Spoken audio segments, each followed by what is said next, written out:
Hey, good day, good Wednesday afternoon. It is a good day.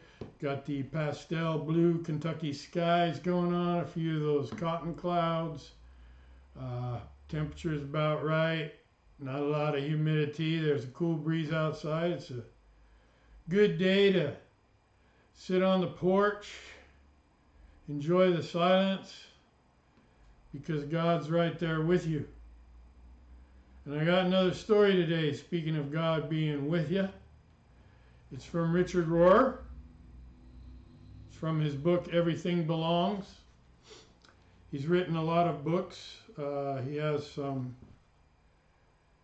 very good and interesting understandings and thoughts about God. He has some great lessons about Lectio Divina. It's just a lot of good stuff. Good spiritual stuff. If you want to grow and become closer to God, I recommend him. His name is Richard Rohr. And today's story is called Vision of Enchantment. And it's actually about prayer. And it's something that you might want to use when you're out there on the porch today, enjoying it with God. So it goes like this. He opens the story with a quote from Dostoevsky and the brothers Karamazov, and it's like this: love people even in their sin, for that is the semblance of divine love, and is the highest love on earth. Love all of God's creation, the whole and every grain of sand of it. Love every leaf, every ray of God's light. Love the animals, love the plants, love everything. If you love everything, you will perceive the divine mystery in things. Once you perceive it, you will begin to comprehend it better every day, and you will come at last to love the whole world with an all-embracing love. And then he goes on, let me begin with hope. I hope our understanding of prayer is coming to a greater simplicity. If prayer isn't simple by the time you finish hearing this, in this case, I will have failed. We must keep in mind, however, that the purpose of exploration prayer is not to get anywhere. We Western people are goal-oriented consumers, and we can't imagine doing anything that won't get us something. But with full deliberation, we need to understand our exploration is not an effort to get anywhere. My starting point is that we're already there. We cannot attain the presence of God because we're already totally in the presence of God. What's absent is awareness. Little do we realize that God is maintaining us in existence with every breath we take. As we take another, it means that God is choosing us now and now and now. We have nothing to attain or even learn. We do, however, need to unlearn some things. To become aware of God's presence in our lives, we have to accept what is often difficult, particularly for people in what appears to be a successful culture. We have to accept that human culture is in a mass hypnotic trance. We're sleepwalkers.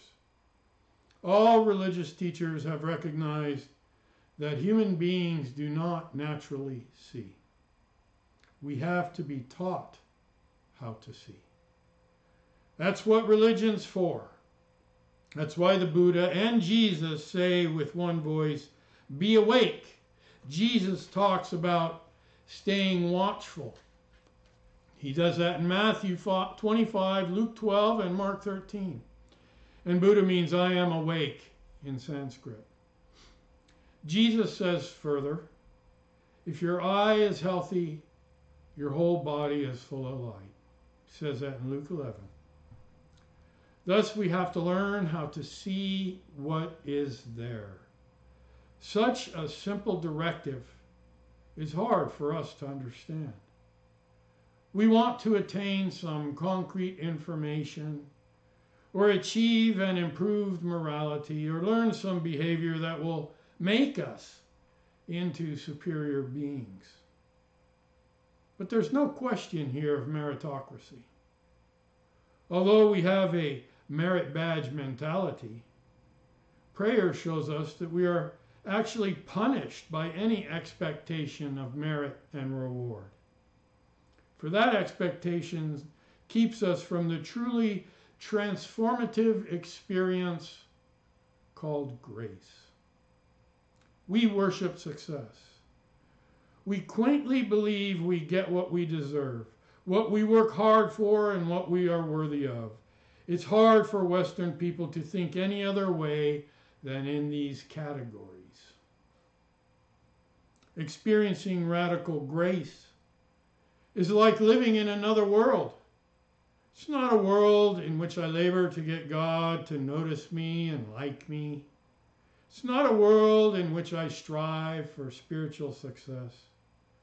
It's not a cosmic game of crime and punishment. Unfortunately, a large percentage of the world's religions do teach that, if usually indirectly. Religious people are afraid of gratuity. Instead, we want God for the sake of social order. We want religion for the sake of social controls. So I'd like to say something a bit different about prayer and therefore about religion.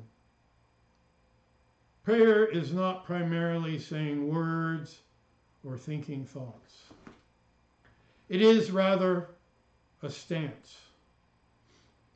It's a way of living in the presence, living in awareness of the presence, and even enjoying the presence, capital P.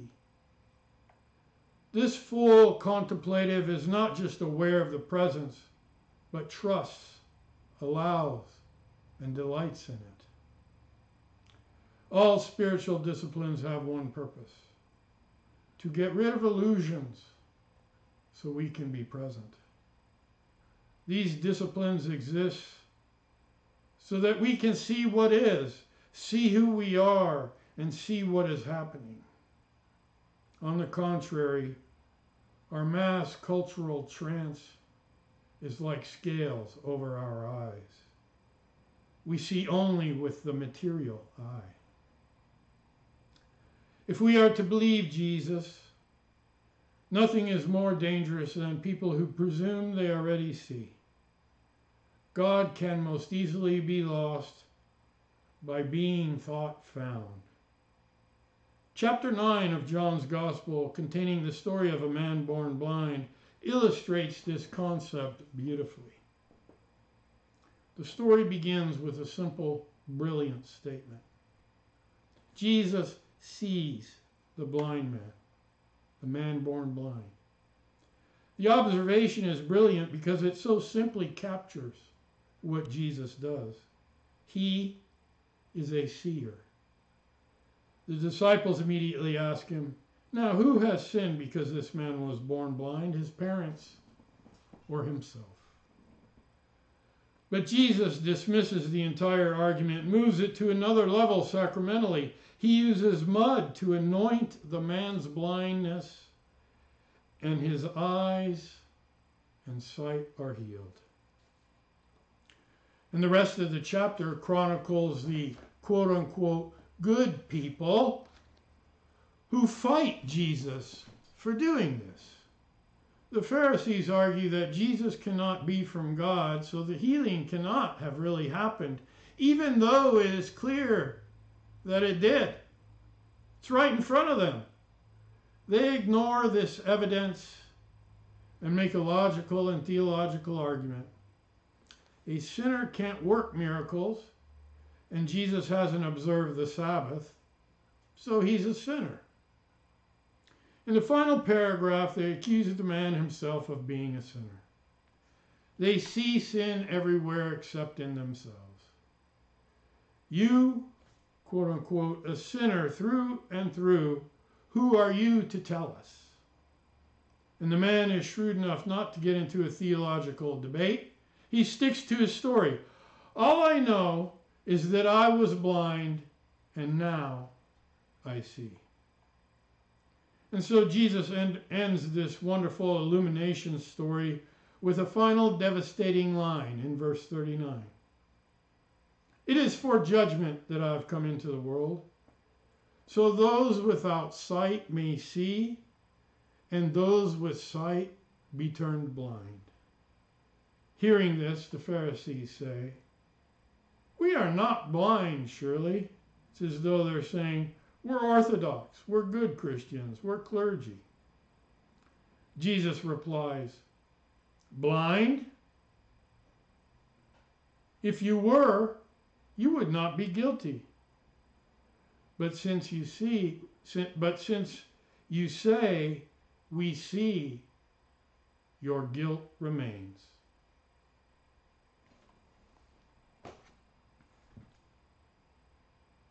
And there you have it. Prayer is really about standing in the presence, in the quiet presence, to see the unknown and to be seen by the mystery of God. When we work and toil, it's often futile. We just need to stand still so that we can see. So, it's pretty interesting, huh? The people who thought they could see, that were condemning the man for seeing, really couldn't see at all, but because they said they could see, they were guilty of that sin.